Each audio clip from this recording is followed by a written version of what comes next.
Таңертең 10-ға дейін жасау керек 10 қағида.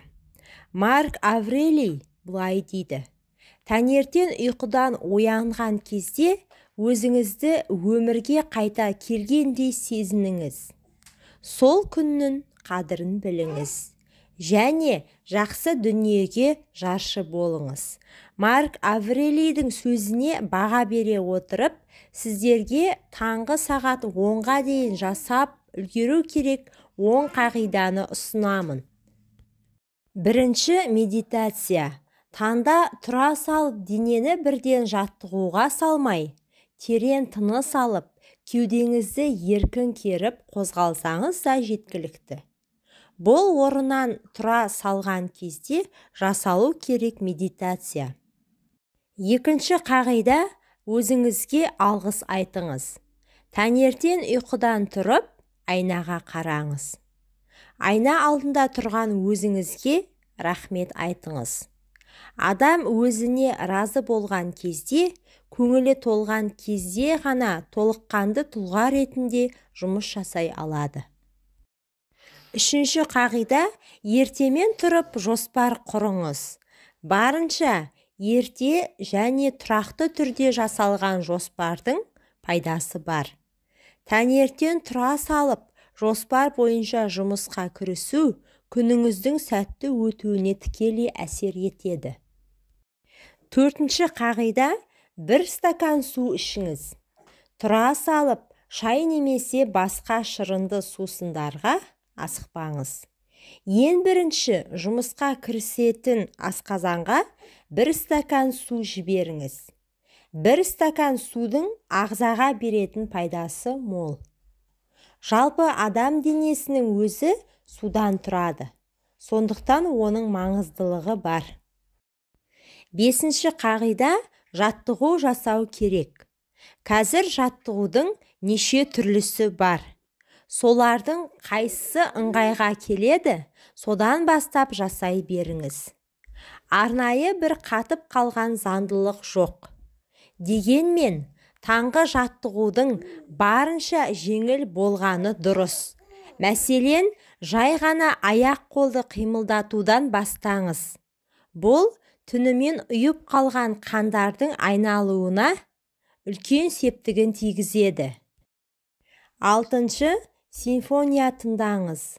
Музыка немесе ән емес, симфония тыңдаңыз. Себебі аспапта орындалған әуен адамға таңғы сергінуіне көмектеседі. Ғалымдардың зерттеуінше, адамның жұмысқа күш алуына, өмірге құлшынысын арттыруына әуеннің үлкен әсері бар.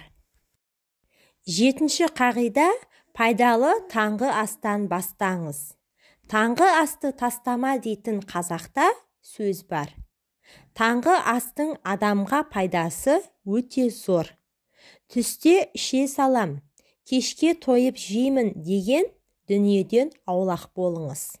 Себебі таңғы астың қуаты күні бойына жұмыс жасауға жетеді. Әсіресе пайдалы тағамдарды пайдаланыңыз. Ерте тұрып, аш қарынға қуырылған жұмыртқа жегеннен гөрі қайнатып жеген абзал. Сегізінші, күліңіз. Ұйқыдан тұра салып күліңіз. Әрине, қатты күлудің қажеті жоқ. Бастысы көңілді және жымиып жүріңіз. Таңғы күлкінің пайдасы адамға сергектік сыйлайды. Жұмыста да кедергі аз болады. Адамдармен тез тіл табысып кете аласыз. Күлкіңіз риясыз болғаны одан да жақсы. Тоғызыншы қағида: үйді тазалап кетіңіз. Таңертең тұрып, төсегін жинамаған адамның кешке дейін жұмысы да шашыраңқы болады. Берекесі кетеді.